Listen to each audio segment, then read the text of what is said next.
ಎಲ್ಲರಿಗೂ ನಮಸ್ಕಾರ. ಇವತ್ತಿನ ವಿಷಯ ಏನಂದರೆ 7 ರೂಲ್ಸ್ ಆಫ್ ಲೈಫ್. ಮೊದಲನೇದಾಗಿ ನೋಡೋಣ. Let it go, never ruin a good day by thinking about a bad yesterday. So ನಿಮಗೆ ಯಾವುದೇ ಒಂದು ಕೆಟ್ಟ ಘಟನೆ ಅಥವಾ ಬ್ಯಾಡ್ ಡೇ ಆಗಿದ್ದರೆ, ನೀವು ಎದ್ದಿರೋ ದಿನವೇ ಚೆನ್ನಾಗಿಲ್ಲ ಅಂತ ಸಿಚುವೇಶನ್ ಇದ್ದರೆ, ನೀವು ಅದನ್ನು ಪಕ್ಕಕ್ಕಿಟ್ಟು ನೆಕ್ಸ್ಟ್ ಡೇ ನೀವು ಫ್ರೆಶ್ ಆಗಿ ಹೊಸ ಮೈಂಡಿಂದ ನೀವು ಸ್ಟಾರ್ಟ್ ಮಾಡಬೇಕು. ಇಲ್ಲ ಅಂದರೆ ನಿಮ್ಗೆ ಅದೇ ಯೋಚನೆ ಮಾಡಿ ನಿಮ್ಮ ನೆಕ್ಸ್ಟ್ ಡೇ ಕೂಡ ಹಾಳಾಗೋಗುತ್ತೆ.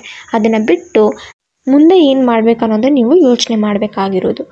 Next one, ignore them, don't listen to other people, live a life that's empowering to you. So ನೀವು ಯಾರೋ ಒಬ್ಬರೇನೋ ಹೇಳ್ತಾರೆ, ಇನ್ನೊಬ್ಬರೇನೋ ಹೇಳ್ತಾರೆ, ನೀವು ಅದ್ರ ಬಗ್ಗೆ ಯೋಚನೆ ಮಾಡೋದು ಬಿಟ್ಟು ನಿಮ್ಗೆ ಏನು ಅನಿಸುತ್ತೋ, ನಿಮ್ಮ ಮನಸ್ಸಿನ ಮಾತು ಏನು ಅನಿಸುತ್ತೋ ಅದನ್ನು ಮಾತ್ರ ನೀವು ಮಾಡಬೇಕು. ಅದಕ್ಕೋಸ್ಕರ ಜೀವನದಲ್ಲೂ ಅಷ್ಟೇ, ಯಾರೇ ಒಬ್ಬರು ಬಡ್ಕೊತಾ ಇರ್ತಾರೆ, ಏನೋ ಒಂದು ಹೇಳ್ತಾ ಇರ್ತಾರೆ, ನಾವು ಅದ್ರ ಬಗ್ಗೆ ಯೋಚನೆ ಮಾಡಬೇಕಾ? ನಮ್ಮ ಲೈಫ್ ನಮ್ಮ ಇಷ್ಟಕ್ಕೋಸ್ಕರ ನಮ್ಮ ಲೈಫ್ ನಾವು ಹೆಂಗೆ ಮಾಡ್ಕೋಬೇಕು ಆ ಥರ ಮಾಡ್ಕೋಬೇಕು. ನಮ್ಮ ಮನಸ್ಸಿನ ಮಾತು ಹೇಗೆ ಹೇಳು ಆ ಥರ ನಾವು ಇರಬೇಕಾಗುತ್ತೆ. Next one, give it time, time heels everything. So ನಾವು ಯಾವುದೇ ಒಂದು ಕಷ್ಟದಲ್ಲಿ ಇರ್ತೀವಿ, ಅದನ್ನು ಸಾಲ್ವ್ ಮಾಡೋಕ್ಕೆ ಸ್ವಲ್ಪ ಟೈಮ್ ಬೇಕಾಗುತ್ತೆ, ಅಥವಾ ಸಾಲ್ವ್ ಮಾಡೋಕ್ಕೆ ಆಗದಿರುವಂತಹ ಕಷ್ಟ ಅನ್ನೋದಿದ್ರೆ ನಾವು ಸ್ವಲ್ಪ ಟೈಮ್ ಕೊಡಬೇಕಾಗುತ್ತೆ. Time heels everything.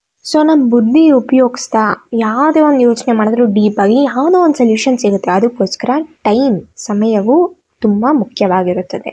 ಎಲ್ಲ ಪ್ರಶ್ನೆಗಳಿಗೂ ಸಮಯವು ಉತ್ತರ ನೀಡುತ್ತದೆ. Fourth one, don't compare. The only person you should try to beat is the person you were yesterday. So ನೀವು ಅವನು ಇಷ್ಟು ಚೆನ್ನಾಗಿ ಮಾಡಿದ್ದಾನೆ, ಇವಳು ಎಷ್ಟು ಚೆನ್ನಾಗಿ ಮಾಡಿದ್ದಾಳೆ ನೋಡ್ರಿ ಅಂತ ಅನ್ನೋ ಬದಲು ನೀವೆಷ್ಟು ಮಾಡಿದ್ದೀರಾ, ಸೊ ನೀವು ನೆನ್ನೆಕ್ಕಿಂತ ಇವತ್ತು ಎಷ್ಟು ಬದಲಾವಣೆ ಆಗಿದ್ದೀರಾ, ಎಷ್ಟು ಚೇಂಜಸ್ ಆಗಿದೆ ನಿಮ್ಮ ಜೀವನದಲ್ಲಿ ಅನ್ನೋದು ಬಹಳ ಮುಖ್ಯವಾಗಿರುತ್ತದೆ. ಅದಕ್ಕೋಸ್ಕರ ನೀವು ಬೇರೆಯವ್ರ ಜೊತೆ ಕಂಪೇರ್ ಮಾಡೋ ಬದಲು ನಿಮ್ಮಷ್ಟು ನೀವೇ ಕಂಪೇರ್ ಮಾಡಿಕೊಂಡು ಚೆಕ್ ಮಾಡ್ಕೋಬೇಕು. Fifth one, stay calm. It's okay not to have everything figured out. Know that in time you will get there.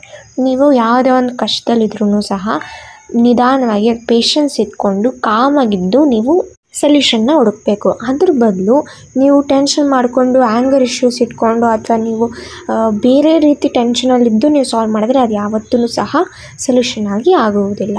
ಅದಕ್ಕೋಸ್ಕರ ಸಮಯವು ನೀವು ಸ್ವಲ್ಪ ಟೈಮ್ ಕೊಡಬೇಕು, ಪೇಷನ್ಸಿಂದ ಯೋಚನೆ ಮಾಡಬೇಕು, ಆಗ ಎಲ್ಲವೂ ಸಾಲ್ವ್ ಆಗುತ್ತೆ.